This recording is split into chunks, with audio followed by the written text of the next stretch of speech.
Hi hello friends, எல்லோரும் எப்படி இருக்கீங்க? Welcome back my channel.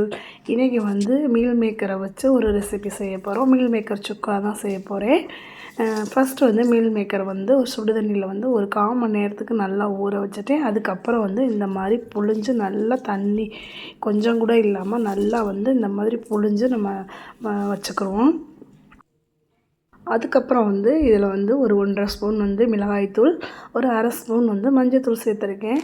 அது கூடயே கொஞ்சமாக நம்ம இருக்கிற மசாலா பூராமே சேர்த்துருவோம். கரம் மசாலா, பெப்பர், ஜீரகத்தூள், எல்லா மசாலாவையுமே சேர்த்துருவோம். அப்புறம் கொஞ்சமாக இஞ்சி பூண்டு பேஸ்ட்டும் சேர்த்துட்டு இதுக்கு உப்பையும் சேர்த்துட்டு நல்லா மிக்ஸ் பண்ணி தனியாக எடுத்து வச்சுருவோம். கொஞ்சம் மிக்ஸ் பண்ணதுக்கப்புறம் இது ஒரு 1/4 மணி நேரத்துக்கு ஊறட்டும். இந்த மசாலாலாம் இந்த மீல் மேக்கரில் நல்லா அப்சர்வ் பண்ணட்டும். இந்த மாதிரி தான் நம்ம எல்லாத்தையும் நல்லா மிக்ஸ் பண்ணி எடுத்து வச்சுக்கிடுவோம். இப்போ வாங்க நம்ம சுக்கா செய்ய ஸ்டார்ட் பண்ணிடுவோம். இப்போ இதுக்கு தேவையான எண்ணெய் சேர்த்துருக்கேன். அதோட 1/2 ஸ்பூன் அளவுக்கு சோம்பு சேர்த்துக்கோங்க. பெருஞ்சீரகம்னு சொல்லுவாங்கள்ல, அது சேர்த்துக்கோங்க. அதோட ஒரு 2 பெரிய வெங்காயம் குட்டி குட்டியாக சாப் பண்ணியிருக்கேன். அதுவும் கருவேப்பிலையும் சேர்த்து எண்ணெயில் வதக்கிக்கிடுவோம். இது கொஞ்சம் நேரம் வதங்கினதுக்கப்புறம் தக்காளியும் சேர்த்து நல்லா மசிஞ்சிற அளவுக்கு நம்ம வதக்கிக்கிடுவோம்.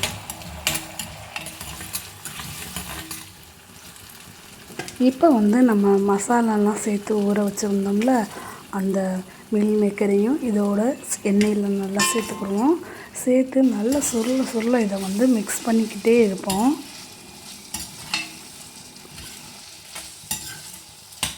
நம்ம தண்ணி எதுவுமே சேர்க்க தேவையில்லை. நம்ம ஏற்கனவே சுடுதண்ணியில் மீல் மேக்கரை ஊற வச்சதுனால இது நல்லாவே ஊறி தான் இருக்கும். இது ரொம்ப வேகிறதுக்கு நம்மளுக்கு டைம் எடுக்காது. இப்போ பாருங்கள், பார்க்கவே ரொம்ப கலர்ஃபுல்லாக சூப்பராக இருக்குது.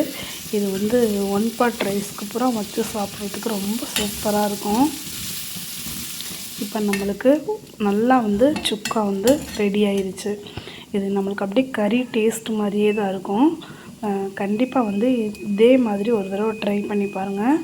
டேஸ்ட்டு ரொம்ப சூப்பராக இருக்கும். இந்த ரெசிபி உங்களுக்கு பிடிச்சிருந்துச்சுன்னா ஒரு லைக் பண்ணிடுங்க. என்னுடைய சேனலை சப்ஸ்கிரைப் பண்ணாமல் இருக்கவங்க சப்ஸ்கிரைப் பண்ணிட்டு பாருங்கள்.